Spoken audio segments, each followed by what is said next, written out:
क्या आप कभी सोचते हैं कि जीवन में सच्चा सुख क्या है? क्या आप कभी सोचते हैं कि मृत्यु से कैसे निडर होकर जीना चाहिए? आज मैं आपको एक ऐसी कहानी सुनाने जा रहा हूं जो आपको इन प्रश्नों का उत्तर देगी। आइए कहानी शुरू करते हैं। इससे पहले कि आप इस कहानी में खो जाइए, अभी इस चैनल को सब्सक्राइब कर लें। एक बार की बात है, एक नौजवान युवक बुद्ध के पास आता है और उनसे कहता है कि हे बुद्ध, क्या आप मेरे एक सवाल का जवाब देंगे? बुद्ध ने मुस्कुराते हुए कहा कि पूछो, क्या पूछना है? इसके बाद उस युवक ने कहा कि हे बुद्ध, मेरी उम्र अभी बहुत ज्यादा नहीं है, लेकिन मैं बहुत परेशान रहता हूं, बहुत दुखी रहता हूं। मैं आपसे यह जानना चाहता हूं कि मेरे जीवन में अभी से इतनी दुख है तो मेरी जिंदगी तो अभी बहुत बाकी है। क्या मेरे जीवन में दुख बढ़ते ही रहेंगे कि इन दुखों से छुटकारा पाने का कोई रास्ता नहीं है? यह सुनकर बुद्ध कहते हैं कि कहां है तुम्हारे दुख, मुझे तो दिखाई नहीं दे रहे। यह सुनकर वह युवक कहता है कि यह बुद्ध दुख तो मेरे अंदर है, मेरे भीतर है, वह आपको कैसे दिखाई देंगे? यह सुनकर बुद्ध उसी वक्त से पूछते हैं कि क्या तुम्हें अपने दुख दिखाई देते हैं? वो युवक कहता है कि यहां बुद्ध मैं अपने दुखों को भली भांति देख कर रहा हूं। तब बुद्ध ने पूछा कि दुखों का मूल क्या है? बुद्ध में और उस युवक में चर्चा चल ही रही होती है कि तभी एक भिक्षु दौड़कर वहां पर आता है। वह भिक्षु तथागत बुद्ध के कान में कुछ कहता है। इसके बाद बुद्ध उसी वक्त से कहते हैं कि चलो आज मैं तुम्हें जीवन का सत्य दिखाने के लिए एक जगह पर लेकर चलता हूं। वहां पर तुम्हें कुछ भी नहीं बोलना है, चुपचाप सारी बातें सुनते रहना है। इसके बाद तुम्हें अपने सारे प्रश्नों के उत्तर खुद ही मिल जाएंगे। यह कहकर वह युवक गौतम बुद्ध के पीछे पीछे चलने लगता है। कुछ दूर मिलने के बाद गौतम बुद्ध एक घर में प्रवेश करते हैं। घर में प्रवेश करने के बाद वो युवक और तथागत बुद्ध देखते हैं कि वहां पर बहुत सारे लोग खड़े हैं और बीच में चारपाई पर एक वृद्ध आदमी लेटा हुआ है। बुद्ध को देखते ही सभी लोगों ने उनके लिए रास्ते बनाई और बुद्ध उस आदमी के पास वहीं उसके चारपाई पर जाकर बैठ जाते हैं। वो युवक भी पास में ही बैठ जाता है। इसके बाद वृद्ध आदमी जो चारपाई पर लेटा हुआ था कहना शुरू करता है कि हे बुद्ध, मैं नहीं जानता कि मेरे जीवन में कितनी सांसें और बचे हैं। पता नहीं किस वक्त मुझे भगवान के घर से बुलावा जाए। मैं मरने से पहले अपने कुछ सवालों के जवाब आपसे जानना चाहता हूं। मुझे पता है कि उन सवालों के जवाब आप ही मुझे दे सकते हैं, इसीलिए मैंने आपको यहां पर बुलाया है। इसके बाद उस वृद्ध आदमी ने कहना शुरू किया कि ही बुद्ध, अपने आखिरी वक्त में मुझे अपने बचपन के दिन बहुत याद आ रहे हैं। मैं अपने बचपन के दिनों को याद करता हूं और सोचता हूं कि वो भी क्या दिन थे, ना कुछ पाने की फिक्र, ना कुछ खोने का गम। बचपन के उन दिनों को याद करके मेरी आंखों में आंसू आ जाते हैं। मुझे लगता है कि कितनी आजादी थी उस समय, मेरा मैन कितना खुला हुआ था। मन में कुछ भी पाने की इच्छा नहीं थी। जिस भी खेल में लग जाते थे उसी खेल में पूरे दिन लगे रहते थे। लेकिन कुछ समय बाद जैसे जैसे मैं बड़ा होने लगा वैसे वैसे लोग मुझे जिंदगी की दौड़ में आगे निकलने के लिए कहने लगे। मेरे पिता अक्सर मुझसे कहा करते थे कि तुम पढ़ाई में अपने भाई जैसे क्यों नहीं हो, तुम दूसरे लोगों से पीछे क्यों रहते हो। यह सब सुनकर मेरा मन बहुत बेचैन रहने लगा। लोग मुझे बहुत ताने मारते थे क्योंकि ना तो मैं खेल में अच्छा था और ना ही पढ़ाई में अच्छा था। सब लोग मुझे किसी और की तरह बनने के लिए कहते थे और उन तानों से तंग आकर मैंने जीवन में कुछ हासिल करने का निश्चय किया। मैंने अपने आप से वादा किया कि मैं भी अपने भाई की तरह कामयाब इंसान बनूंगा और इसके लिए मैं दिन रात मेहनत करने में लग गया। शुरुआत में बहुत मुश्किल है, बहुत निराशा हाथ लगी, लेकिन मैंने हार नहीं मानी और मैंने खुद अपना व्यापार खड़ा कर लिया। उसके बाद मुझे कुछ पाने का एहसास हुआ। मुझे बहुत खुशी हुई क्योंकि जो लोग मुझे ताने देते थे वही लोग अब मेरे आगे पीछे घूमने लगे थे। कुछ वक्त बाद एक रईस बेटी के साथ मेरी शादी हो गई और उसके बाद मुझे लग रहा था जैसे मेरा जीवन स्वर्ग बन गया हो। कुछ साल बाद मुझे 2 बेटे प्राप्त हुए। दोनों बहुत ही सुंदर और हर्ष थे। अब मेरा मन मेरे बच्चों के लिए कुछ करने को उत्सुक हो गया। मैं और भी ज्यादा धन कमाने में लग गया और जल्द ही मैं अपने नगर का सबसे बड़ा व्यापारी बन गया। सब कुछ अच्छा चल रहा था, लेकिन अनहोनी को कौन टाल सकता है।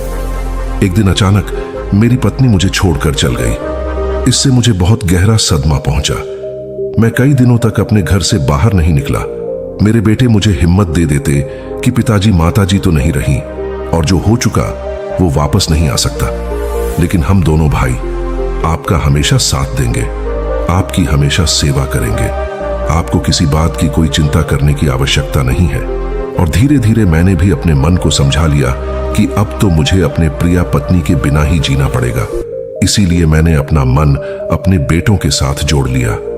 उनकी खुशी में ही मुझे खुशी होती थी, उनके दुख में ही मुझे दुख होता था। इसके बाद मैंने कहा कि ही बुद्ध जीवन चक्र में अक्सर मुझे महसूस होता था कि आखिर जीवन क्या है। जीवन को उसके गहराइयों में कैसे जाना जाए, ये कैसे जाना जाए कि मैं कौन हूं और मैं इस दुनिया में क्या करने के लिए आया हूं। ऐसे तमाम सवाल मेरे मन में उठते रहते थे। और मुझे आपके बारे में भी पता चला कि बुद्ध ऐसी ध्यान की प्रणालियों बताते हैं जिससे जीवन का मतलब समझा जा सकता है।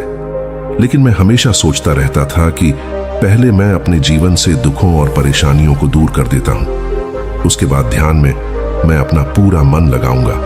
और यही सोच सोच कर मैं कभी ध्यान नहीं कर पाता था। धीरे धीरे वक्त बीता रहा और आखिर में उम्र ढलने के बाद में बीमार पड़ गया। वैसे मेरे जीवन में कोई कमी नहीं रही। मेरे बेटों ने मेरा अच्छा साथ दिया, मैंने जीवन में बहुत कुछ हासिल भी किया। लेकिन अब मैं अपने जीवन में अगर पीछे मुड़कर देखता हूं तो मुझे एहसास होता है कि मेरे बचपन के दिन ही सबसे प्यारे दिन थे। तब उस आदमी ने बुद्ध से पूछा, मैं चंद मिनट का मेहमान हूं, यह मैं जानता हूं, लेकिन क्या कुछ ऐसा सूत्र मुझे बता सकते हैं जिससे कि मैं सुकून से मर सकूं, मेरे मन के सारे सवाल जवाब शांत हो जाएं और मैं जीवन का असली मतलब समझकर मर सकूं। यह सुनकर बुद्ध ने कहा कि हर इंसान को बचपन के दिन प्रिय क्यों होते हैं, क्योंकि उस समय उसे कोई भी चिंता ही नहीं रहती। वो आजाद होता है, उसके मन में कोई लालसा नहीं होती, जिस काम में भी लग जाता है उसी में मग्न हो जाता है। लेकिन जैसे जैसे इंसान की आयु बढ़ाने लगती है वैसे वैसे उसकी इच्छाएं, उसकी कामनाएं दिन ब दिन बढ़ती जाती हैं। और इसीलिए अक्सर इंसान भविष्य की तैयारी में लगा रहता है या फिर अतीत के बारे में सोचता रहता है और वह वर्तमान में जीना भूल जाता है। और वहीं अगर हम किसी छोटे बच्चे को देखें तो उसके लिए कोई भविष्य या कोई अतीत नहीं होता, उसके लिए बस वर्तमान होता है। और इसीलिए वो वर्तमान में पूरा आनंदित होकर रहता है। तुमने अपना पूरा जीवन अपनी कामयाबियों, अपने बेटों, अपनी पत्नी और अपने भविष्य की योजनाओं में ही बिता दिया। और तुम हमेशा यही सोचते रहे कि पहले मैं अपने जीवन को व्यवस्थित कर लेता हूं और उसके बाद सत्य की खोज करूंगा, उसके बाद ध्यान करूंगा। लेकिन हम यह भूल जाते हैं कि कल कभी नहीं आता, भविष्य की योजनाएं कभी पूरी नहीं होती। जब एक योजना पूरी होती है तो हमारा मन दूसरी योजनाएं बना लेता है और इस प्रकार जीवन चक्र चलता रहता है। और अब आखिरी समय में जब मृत्यु तुम्हारी सैया पर लेटी हुई है तो तुम्हें एहसास हो रहा है कि मैंने जीवन में कुछ भी हासिल नहीं किया। अब तुम्हें लग रहा है कि जो भी तुमने किया उसमें से तुम एक सुई भी अपने साथ नहीं ले जा सकते। अगर यही बात तुम उसे वक्त समझ लेते, मृत्यु कभी निश्चित होकर नहीं आती, वो तो कभी भी आ सकती है। अगर ये बात उसे वक्त तुम्हारा मन समझ लेता तो तुम उसी वक्त ध्यान और सत्य की खोज में लग जाते। तुम कोई ऐसी चीज खोजने की कोशिश करते जो तुम्हारे साथ जा सके, जो तुम्हें परिपूर्णता से मरने का मार्ग दिखा सके। उसे वृद्ध आदमी ने हाथ जोड़कर बुद्ध से कहा कि बुद्ध, यह तो मैं जानता हूं कि मुझसे गलतियां हुई हैं, मैंने अपने जीवन को सार्थक रूप से जिया ही नहीं और इस बात का मुझे बहुत गहरे में एहसास हो चुका है। लेकिन मैं आपसे फिर से वही सूत्र जानना चाहता हूं कि क्या मैं अभी परिपूर्ण था के साथ नहीं मर सकता? क्या मुझे अभी सत्य की कोई झलक नहीं मिल सकती?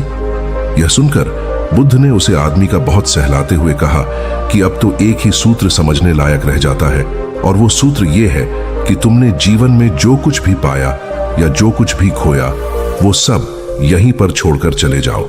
उसे अपने मन के साथ जोड़कर मत ले जाओ। अपने मन में यह भाव पैदा करो कि तुमने अपने जीवन से बहुत कुछ सीख लिया और वास्तविकता में तुमने अपने जीवन में बहुत प्रगति की है, क्योंकि तुमने यह जान लिया है कि जीवन में कुछ भी सार्थक नहीं है और यह जानना भी बहुत बड़ी उपलब्धि होती है। लोग जीवन भर जीते जीते मर जाते हैं लेकिन उन्हें जीवन की निरर्थकता का कोई पता नहीं चलता। इसीलिए अभी अपने मन से सारे सवाल गिरा दो और यह भाव पैदा करो कि जीवन में जो कुछ जानने जैसा था वह मैंने जान लिया है। और अब जीवन में कुछ भी जानने जैसा नहीं बचा है। जब तुम इस बोध से भर जाओगे तो तुम बिल्कुल खाली होकर मृत्यु को प्राप्त हो जाओगे। और वास्तविकता में यही मरने की कला होती है। हमने जीवन में जो कुछ भी पाया, जो कुछ भी खोया, वो इसी दुनिया का था और वह यहीं पर रह जाएगा। हमारे साथ कुछ भी नहीं जाएगा। हम खाली जाएंगे, हम बिल्कुल खाली जाएंगे। और जो लोग अपने मन से बिल्कुल खाली होकर जाते हैं, वास्तव में उनके अंदर ज्ञान का दीप जल जाता है और वो आगे चलकर दूसरे जन्मों में उसे निर्वाण की स्थिति को प्राप्त कर सकते हैं। लेकिन उससे पहले तुम्हें इस जीवन की निरर्थकता को समझना होगा। यहां पर कुछ भी पाना या कुछ भी खोना कोई मायने नहीं रखता। इसके बाद बहुत देर तक मैंने कोई सवाल नहीं पूछा और वह मुस्कुराते हुए मृत्यु को प्राप्त हो गया। इसके बाद बुद्ध ने उसे नौजवान युवक से पूछा कि क्या तुम्हें अपने सवालों के जवाब मिले, और मिले तो तुम्हें क्या जवाब मिले सभी को बताओ। उसी वक्त ने कहा कि हे बुद्ध, मुझे अपने सवालों के जवाब मिल गए हैं।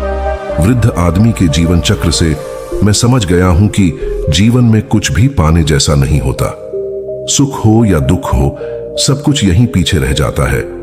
और अगर हम इसी चक्कर में फंसे रह जाएंगे तो हम सत्य को कभी नहीं जान पाएंगे। इसीलिए जीवन में सुख और दुख तो चलते ही रहेंगे। इसके साथ साथ चलते हुए ही हमें सत्य की खोज करने पड़ेगी। लेकिन बुद्ध, मेरे मन में अब भी एक सवाल बाकी है जिसका जवाब जानना सबके लिए बहुत ज्यादा जरूरी है। मेरा सवाल है कि मैं ध्यान की यात्रा करने के लिए बहुत प्रेरित हुआ हूं, लेकिन मुझे कोई मार्ग नहीं पता। ध्यान कैसे किया जाता है कि ध्यान की सभी प्रक्रियाएं तुम्हें होश में लाने के लिए ही बनी है, तुम्हें वर्तमान में लाने के लिए बनी है। अगर तुम किसी भी कम को पूरी उपस्थित के साथ पूरे एकाग्र भाव से अपने आप को पूरा इकट्ठा करके कर सकते हो तो तुम ध्यान में ही होते हो। लेकिन हमारा ध्यान इधर उधर भट्ट रहता है। अपना कम करते करते वर्तमान में रहने के लिए मैं तुम्हें एक छोटी सी विधि बताता हूं जिसके जरिए तुम अपना कम भी कर सकते हो और ध्यान को भी समझ सकते हो। जब भी तुम चलते फिरते हो, उठते बैठते हो, सिर्फ अपने सांसों पर ध्यान लगाना शुरू करो। सांस किस नाक से आ रही है, किस नाक से जा रही है, ना कि कौन से कोने से टकरा रही है। सिर्फ तुम उसके साक्षी भर हो जाओ, सिर्फ उसको देखते रहो। कुछ भी काम कर रहे हो, चल रहे हो, फिर खाना खा रहे हो, सिर्फ अपने सांस पर ध्यान लगाओ। और यह करते वक्त तुम्हें महसूस होगा कि तुम्हारा दिमाग, तुम्हारे विचार तुम्हें इधर उधर ले जाते हैं। लेकिन थोड़ी देर बाद तुम्हें फिर से होश आएगा कि तुम्हें अपनी सांसों पर ध्यान लगाना है और तुम्हारा ध्यान फिर से सांस ऑटोमेटिक जाएगा। और धीरे धीरे जब तुम अपने विचारों को देखने लगोगे तो तुम पाओगे कि विचार विलीन होने लगे हैं। तुम्हारे अंदर बस एक खाली मैदान बचा हुआ है। सारे सवाल जवाब विलीन हो चुके हैं। इसके बाद बुद्ध ने कहा कि सांसें जो होती हैं वो वर्तमान में चलती है, ना ही वो भविष्य में चलती है, ना ही अतीत में चलती है। वो वर्तमान होता है, वही वर्तमान स्थिति होती है। और जब तुम अपनी सांसों से जुड़ जाते हो तो तुम वर्तमान में ध्यान लगाना सीख जाते हो, क्योंकि सांसें जिन पर तुम ध्यान लगा रहे हो वो वर्तमान में चल रही होती है। इसके बाद धीरे धीरे कदम दर कदम तुम्हें ध्यान का खुद ही एहसास होने लगेगा। फिर तुम जो भी कम करोगे उसमें तुम्हारा पूरा चित्त लगा होगा।